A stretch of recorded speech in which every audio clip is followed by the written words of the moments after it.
I'm going to give you the most common idioms used by real Band 9 students.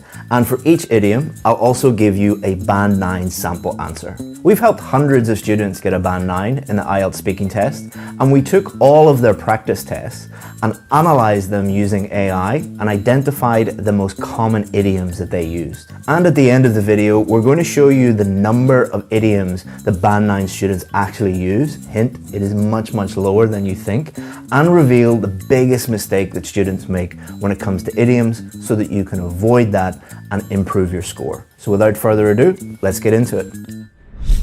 So the first idiom is to bite the bullet. Bite as in to bite something, and a bullet, something that you put in a gun, to bite the bullet.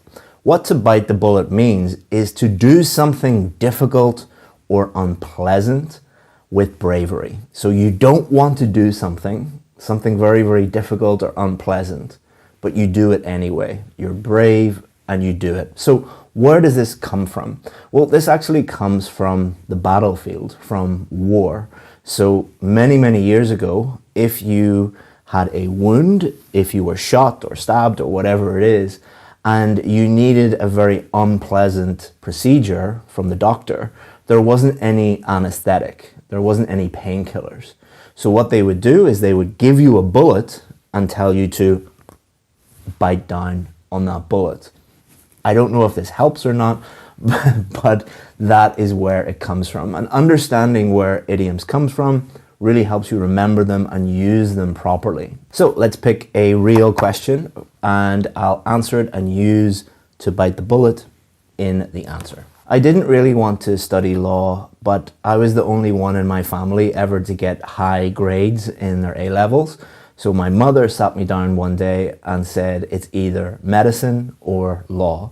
So I went to a hospital on work experience and fainted when I saw the sight of blood. I'm too squeamish for medicine, so I decided just to bite the bullet and study law. Now, some common collocations of this idiom are to bite the bullet. It's normally to bite the bullet, not bite the bullet. I decided to bite the bullet. I chose to bite the bullet, and I had to bite the bullet. And the correct pronunciation of this is to stress or emphasize bite. Bite the bullet, not bite the bullet.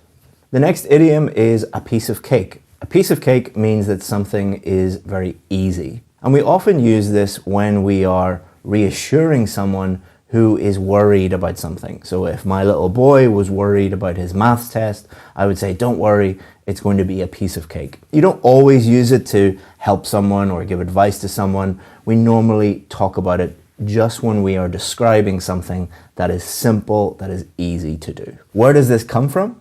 Well, there's quite a debate about where this comes from, but the easiest way to think about a piece of cake is that it's pleasant. It is easy to eat a piece of cake. It is a very nice thing. You might also hear the idiom, it was a cake walk. That means walking around looking at cakes. A very pleasant, nice, easy thing to do.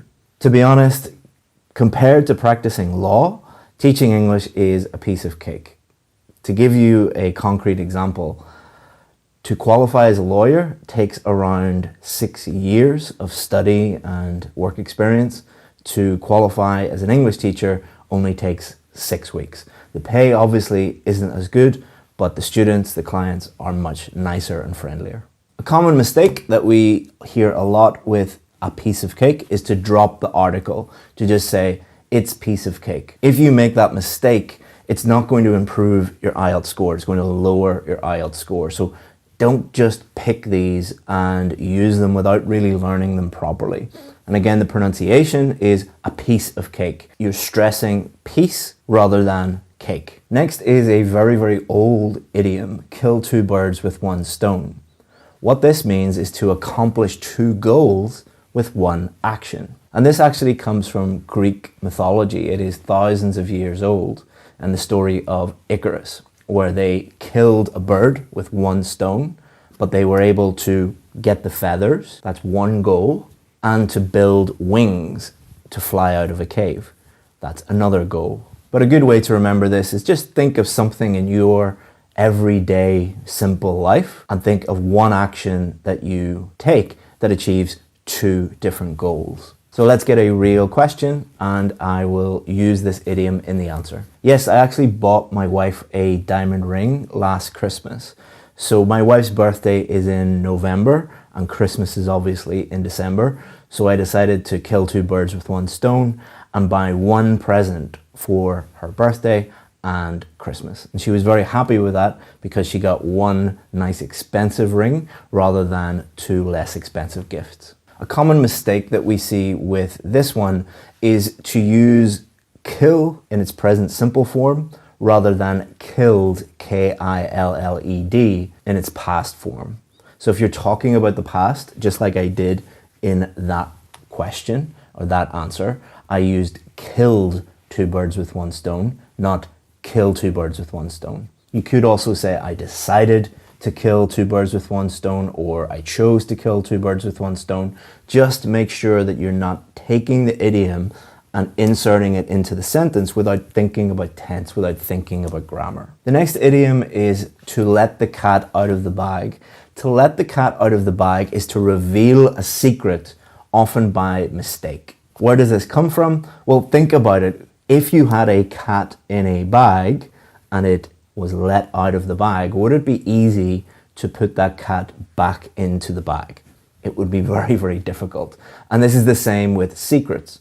Once you reveal a secret, once it is out there into the world, you cannot take it back. So that is where to let the cat out of the bag comes from. If you count watches as jewelry, then yes. For my last birthday, my 40th birthday, my wife bought me a very special watch that I've been looking at and desiring for many, many years. The funny story about that is that my credit card and my wife's credit card are the same. So whenever my wife bought it, it pinged on my phone and I got an alert from my favorite watch boutique, and it was the exact amount of money that was for this watch because I've been looking at this watch for ages. So the phone kind of let the cat out of the bag a little bit, but it was still a very nice gift and a nice surprise. The pronunciation of this is to stress or emphasize cat and bag. Let the cat out of the bag. Let the cat out of the bag. Common mistake that we see with this one is again missing out the articles. Let cat out of bag. You shouldn't take the idiom and then say it, partly. You shouldn't use it incorrectly. A lot of students believe that if you just use idioms, and it doesn't matter if you use them correctly or not, you're going to get bonus points and you're going to get a high score. Again, if you use it incorrectly, you're lowering your score, not improving your score. The next idiom is don't put all your eggs in one basket. What this means is don't concentrate all of your resources or all of your effort into one single area in order to minimize risk. Where does this come from? Well, quite literally, if you had lots of chickens, lots of hens that were laying eggs, and you put all of your eggs into one basket, if you drop the basket, all of your eggs would be destroyed. We often use this to talk about our careers or work or investment strategy. For example, don't put all of your money into one stock. Don't put all your eggs into one basket. Put them into many, many different places, and then you're minimizing risk. It's basically about diversification. Probably not, because with the developments in AI recently, I don't think there are going to be IELTS teachers or even any teachers in the future. I think it would be very foolish for me to put all my eggs in one basket and just hope for the best and hope that IELTS and teaching lasts forever. But honestly, I don't think it will. The next idiom is once in a blue moon, which means it happens rarely. So you're talking about frequency, you're talking about how often something happens, and this thing happens rarely. Probably less than once a year. This is quite a literal idiom because literally it is rare to have a blue moon, but it does happen sometimes. This refers to, I think it happens once every 3 years or once every 2 or 3 years, you will have 2 moons in one calendar month. So once in a blue moon means something that doesn't happen very often. I used to go out nearly every night, but since I've had kids, it's really once in a blue moon. Most of my friends have either settled down with kids like me, or they have moved away. So it's quite rare to have an occasion where a group of friends are all together at the same time. Sometimes at Christmas, when a lot of our friends visit Ireland during the Christmas period, or in the summertime when a lot of our friends have time off, I might go out, but it is quite a rare occasion these days. A common mistake that we see with once in a blue moon is trying to use it when it's not really appropriate to use it. A lot of students have been taught that, if you use this idiom and it's really easy to use because it's talking about frequency, which is quite a basic function of English, that it will automatically bump your score. It's kind of like easy points. Students will insert this in unusual situations. Remember, you're only using it when the examiner asks you, how often do you do that? This might come up in part 1, it might come up in part 2, it might come up in part 3, but probably part 1. But if you don't get a question, how often do you do something, you don't have to use it. You won't get a lower score because you didn't use once in a blue moon. Only use it when you can use it and when you are actually talking about something that happens very, very rarely, like once every few years. The next one, I'm going to give you 2 idioms in one: burn the midnight oil and burn the candle at both ends. They have similar meanings, but are slightly different. So I'm going to answer a question and use both of them in the same answer. So burn the midnight oil is talking about things that are difficult. You are working hard on something. You are literally sitting up at midnight working on something. So we would often talk about work or studying, and burning the midnight oil, that means that you're working very, very hard at something. It doesn't have to be at nighttime, it just means that you are working very, very hard on something.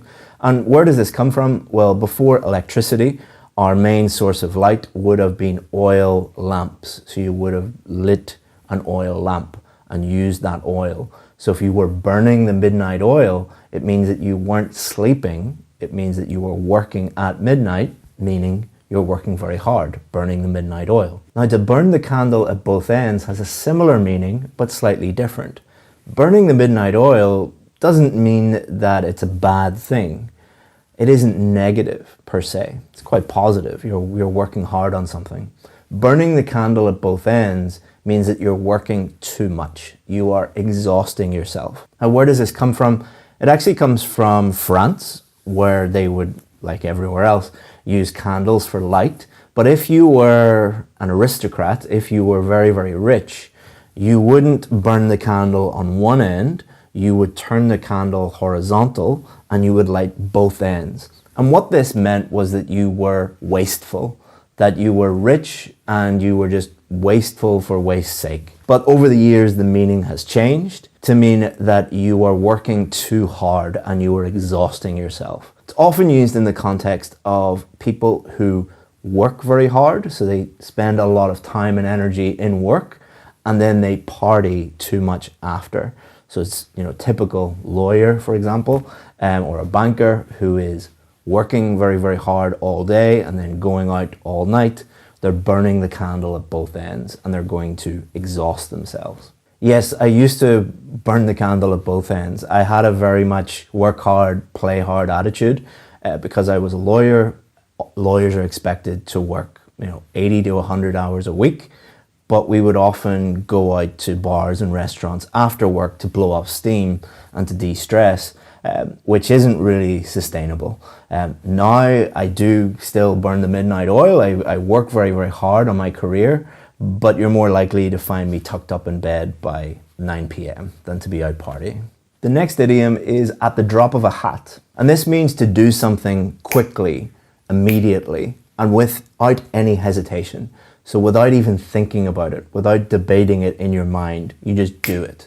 Where does this come from? Well, many, many years ago, hundreds of years ago, everybody wore hats. If you look at pictures from a long time ago, you'll see that everyone, well, in this country anyway, wore a hat. And if people were going to fight or run a race or compete in some way, what people would do is they would take their hat off, and when they dropped their hat, that was the sign that the fight was going to begin or the race was about to begin. So people would drop their hat and you started immediately without thinking about it. We actually rent our home. We could afford to buy a home, but we really value our independence and freedom.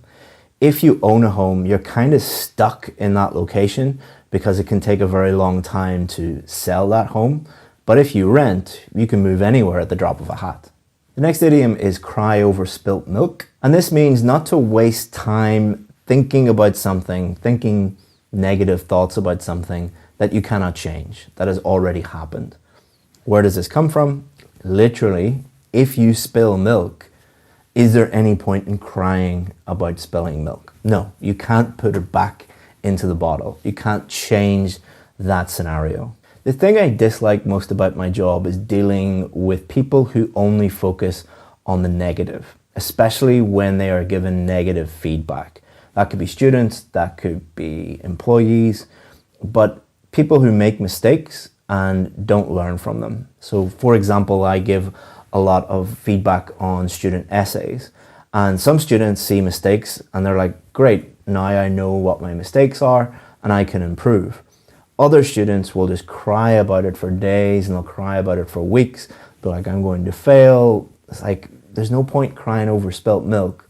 You made the mistake, now learn from it. The next idiom is you can't judge a book by its cover. This means that you should not judge people or things based on their appearance. Normally people, but can also include things. The origin of this is quite obvious. If you go into a bookshop, you will see lots of covers of books, but you actually need to read the book to judge it. You can't go in and say, I don't like that book, I think it will be terrible, based on the cover, because you actually have to read it to understand it. And we apply this to people. You can't judge a person based on their appearance. Very rarely actually, because I'm a firm believer in you can't judge a book by its cover, and we should judge people not on what clothes they wear and their appearance, but by their character and the things that come out of their mouth. My wife firmly disagrees with this because she says someone who gets millions of views on YouTube shouldn't be wearing the same shirt every day. So she does encourage me to go and buy new clothes, but I do it begrudgingly. The next one is don't count your chickens before they hatch, another chicken idiom. And this means don't assume something will be successful or something will happen until it actually occurs. So you shouldn't assume that watching this video and using these idioms is going to guarantee a band 9. You should actually go and do the test and see if you get a band 9. Don't count your chickens. Now the full version of this idiom is don't count your chickens before they hatch, but English speakers normally just say don't count your chickens. You can use either of them in the test, but I think it's just simpler and easier to remember and use the shorter form, don't count your chickens. Now this actually comes from Aesop's fables about a milkmaid. This milkmaid was going to use milk to make butter, and then she was going to sell the butter to buy eggs, and then she was going to hatch the eggs and raise chickens, and then sell the chickens to buy a new dress. Unfortunately, it didn't work out. She didn't get her dress, so don't count your chickens. I prefer to buy luxury watches than jewelry. I'm not sure if you could count a luxury watch as jewelry, but the thing about jewelry is like diamond rings, necklaces, things like that. Often as soon as you buy them, as soon as you walk out of the jewelers, they lose value. Whereas many of the watches that I've purchased have actually gone up in value. I don't want to count my chickens, but if I were to sell these watches, I probably would make a lot more money on them than I paid for them. So that's why I prefer luxury timepieces over simple jewelry. The next idiom is to go the extra mile, and this means to put more effort or to work harder than what is required. So for example, instead of making an IELTS idioms video where I just say all the idioms and go through them quickly, I go the extra mile and talk about the origin and give you example sentences. This is actually a biblical reference from the Sermon on the Mount. And in the Bible, it says, if anyone forces you to go 1 mile, go with them 2 miles. And many people interpret this as you should always do more than is required of you. My wife does the vast majority of the cooking, not because she's necessarily a better cook, but the thing I love about my wife is in whatever she does, she goes the extra mile. So if I was cooking steak, I would just cook the steak and eat it with a little bit of bread. But my wife will have like 3 different sauces and balsamic vinegar and 2 different olive oils and 4 different types of potato. She really does go the extra mile when it comes to cooking in our house. The next idiom is raining cats and dogs.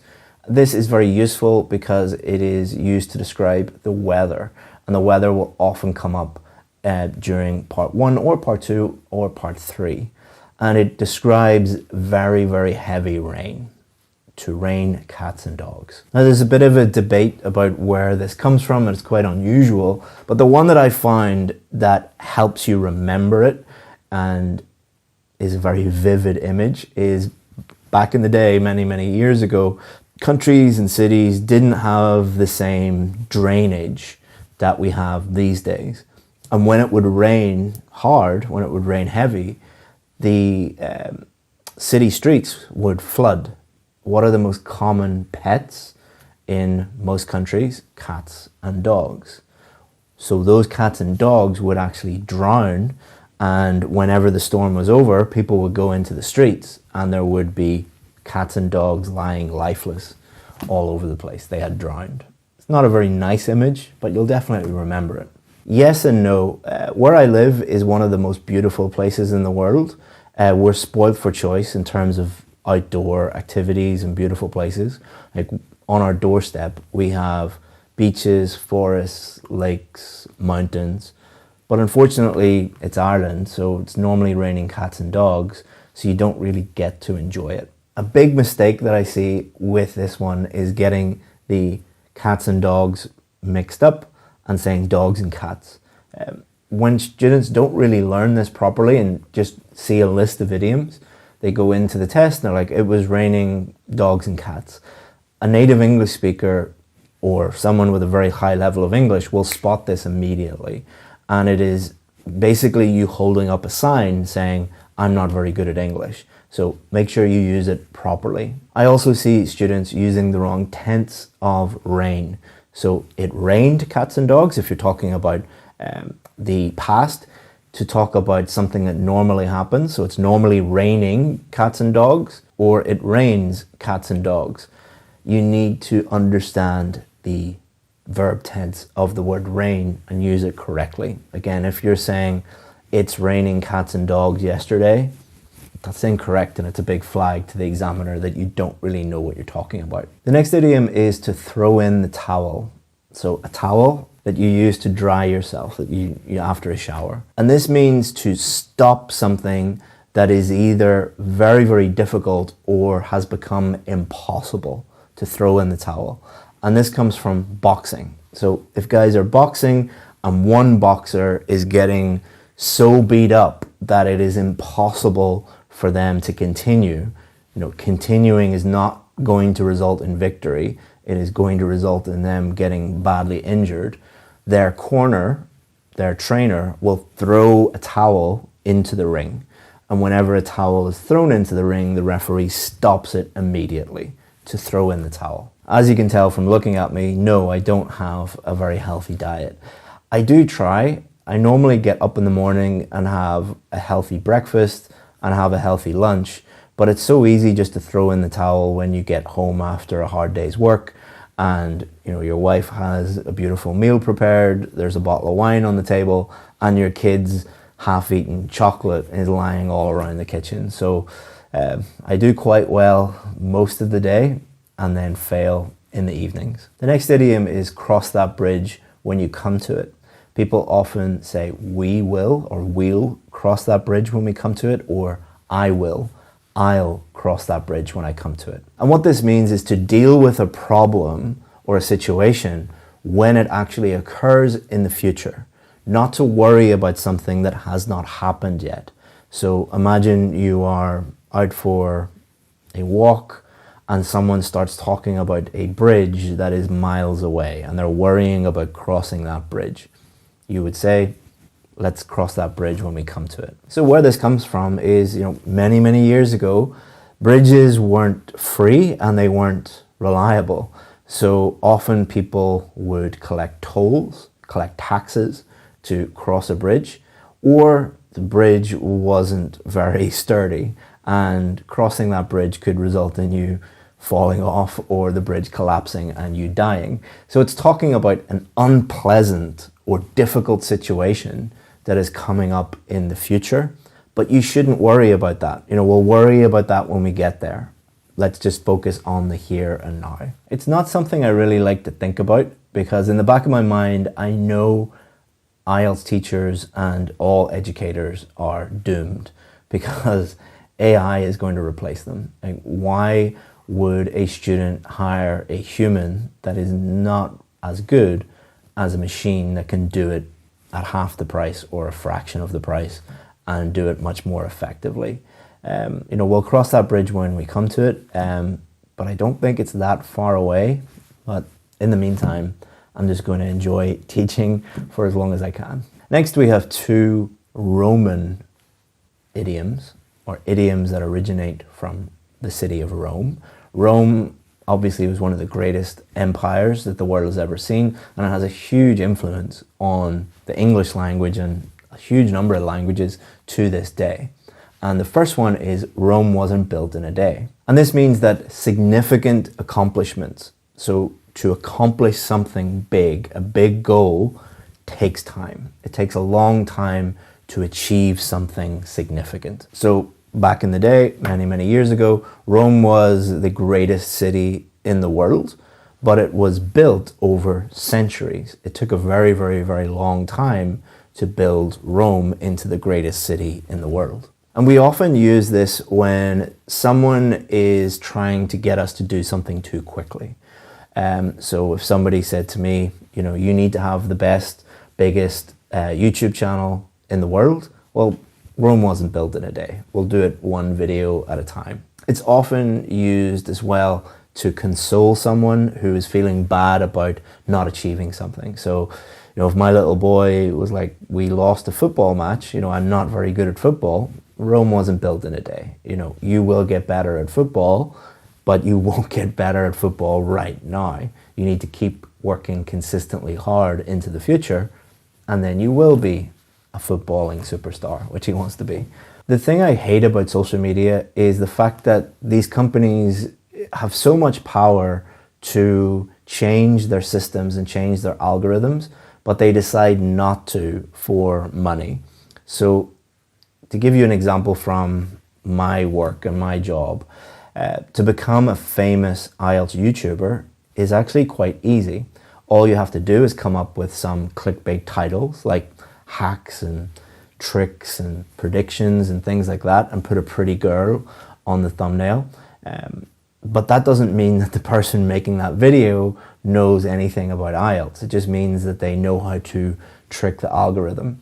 I understand Rome wasn't built in a day, that it takes time to fix platforms and change algorithms, but these are sometimes trillion-dollar companies. If they wanted to get these people off their platform, they could, but they decide not to because popular is more important than educating the public properly. The next one is when in Rome, do what the Romans do. But this is often shortened to when in Rome. So you'll very rarely hear native English speakers say when in Rome, do what the Romans do. Just say when in Rome. And what this means is that when you are visiting a foreign place, when you are a tourist or a visitor in a country that you're not from, you should respect the customs and respect the religion, the culture, the customs of that place. And this comes from the Catholic faith, where Milan and Rome had different days for fasting. So in many religions, you have fast days where you don't eat anything. And in Milan, it was on a Sunday, but in Rome, it was on a Saturday. So they were talking about, like, when do you fast? Do you fast on a Saturday or fast on a Sunday? When in Rome, you should respect their culture and you should fast on their fast day. When you're home, do it normally. No, I actually hate it, and it makes me feel very uncomfortable. I'm from Ireland, and in Ireland, it is quite rare for someone to take your photo. And if they want to take your photo, it is rude to just take it without asking you. So it's customary just to say, do you mind if I take a photo? And if somebody says, yes, you can take it, but if they say no, you should definitely not take it. My wife, who is from Vietnam, in Vietnam, they have a very, very different culture. They are taking photos all of the time, and they will think nothing of just taking a photo of you. And if I get angry with someone for taking a photo, they'll think that I'm the problem and I'm being rude. So, when in Rome. So now you know all of these different idioms that Band 9 students use. Does that mean that you can use them in the IELTS test and automatically get a higher score? Yes and no. And this is the most important point in the video. If you don't watch this bit, you probably will mess up your test, fail, waste a lot of money. Please do watch it. So what I'm about to say is very different from most IELTS YouTubers and most IELTS teachers. So let's just look at data and facts. None of this is my opinion. All the things I'm about to tell you are straight facts. So when we analyzed all of our Band 9 students who got Band 9 in the real IELTS speaking test, what were the number of idioms that they actually used? And the number is quite shocking, 1.2 on average. This means that many of them didn't use idioms at all. Most of them maybe used 1 or 2, but there was quite a variation. And it was quite rare for students to use, say, more than 4 or 5. Why is this? And why are many of you, typing in the comments right now, that is wrong, you must use idioms to get a higher score? Let me explain. So if you go to the official band descriptors for IELTS speaking, you'll find them online. What it says for lexical resource, which is basically a fancy way of saying vocabulary, for Band 7 is, uses some less common and idiomatic vocabulary and shows some awareness of style and collocation with some inappropriate choices. So what you'll hear from most IELTS YouTubers is you must use idioms to get a 7 or above. And this is a misconception. It is a misunderstanding of the official marking criteria. Most IELTS YouTubers have not been examiners and they don't really know what these actually mean. Let's look up the dictionary definition for idiomatic. What does idiomatic actually mean? Because most YouTubers and most students think that idiomatic means idioms. Just use lots of idioms, you'll get a Band 7, 8 or 9. Does it actually mean that? Well, if we look at Cambridge Dictionary, the definition of idiomatic is containing expressions that are natural and correct. And this is what idiomatic actually means for the purposes of IELTS. Idiomatic means natural English. In other words, English that a native English speaker would use. Natural idiomatic expressions.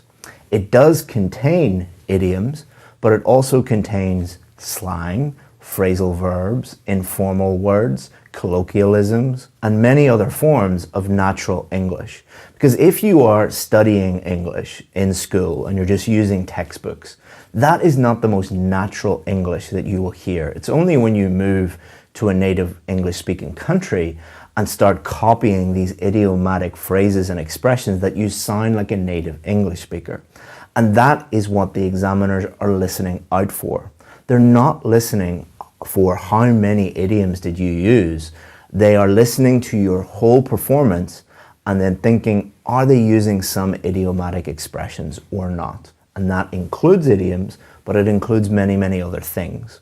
So have I just wasted your time with this lesson? You're telling us that you should learn these idioms, and then you're telling us not to learn these idioms. So let me tell you what we tell our VIP students. When we're teaching them vocabulary, we use something called the birthday cake analogy or the birthday cake method. If you think about a birthday cake, it looks very fancy and it looks very, very impressive. But if you think about the ingredients of a fancy looking birthday cake, they are the most basic foods, the most basic ingredients in the world. Things like milk, sugar, flour, water, butter. These are things that can be found in any shop in any country in the world. They are simple, they are basic. Most birthday cakes are made up 98-97% of these simple basic ingredients. But the sprinkles on top make it look fancy. That's the exact approach that we teach our VIP students. 97-98% of the words that you use are going to be simple, everyday, basic words, because that is how the English language functions. That is how any language functions. Then you can use some high-level words, you could use some idioms, you should use some phrasal verbs, you could sprinkle those on top, but it's going to actually be quite rare when you use them. The examiner is not looking for you to use them in every single sentence. Now, if you go back in this video and listen to my answers, even though I tried to use idioms in every single answer, if you broke down the words of all of those answers, 90-95% of the words that I used are simple, basic, everyday words. Remember the birthday cake analogy. So it is great having idioms in your toolkit and you can use them appropriately and accurately, but you don't have to use them. You know, if you were building a house, would you rather have a massive toolkit that allows you to do many, many things, or would you just like to have a hammer? Teaching you these idioms is about expanding the vocabulary you know how to use. And the key word there is use. You are not learning vocabulary. You are learning to use vocabulary effectively. Please, please, please do not do two things. Number one, do not memorize these idioms and try and insert them, force them into every single answer. You are going to fail because it will be inappropriate, you'll use them too much, and you will use them incorrectly. You know, the words will be incorrect, the collocations will be incorrect, and the pronunciation probably will be incorrect. Try to incorporate them into your everyday use of the English language, use them properly and use them appropriately. That is the difference between a Band 6 student and a Band 9 student. The second thing you should not do is learn lists of idioms. The reason why this is a very, very long video and why I'm talking a lot and explaining all of this to you and why I didn't just give you a list of idioms and just rhyme them off and show you examples was to demonstrate to you that you should use them appropriately. I could not take those idioms and do a speaking test and use all of them in the speaking test. In fact, when I did the speaking test, I got a Band 9 because I'm a native English speaker, of course, but I used 0 idioms. That is because I'm not being judged on my use of idioms alone. I'm being judged on all of the words that I'm using, not just the fancy high-level idioms. So if you're not going to use lists of idioms, how do you learn new idioms and how do you learn new vocabulary? It's absolutely essential that you are constantly improving and expanding your vocabulary. Luckily, I made a whole course, a whole free vocabulary course that'll show you exactly how to learn vocabulary. It's a completely unique method. It's not available anywhere else in the world other than this video here. Click on that and you will be able to learn vocabulary effectively and boost your score. Good luck.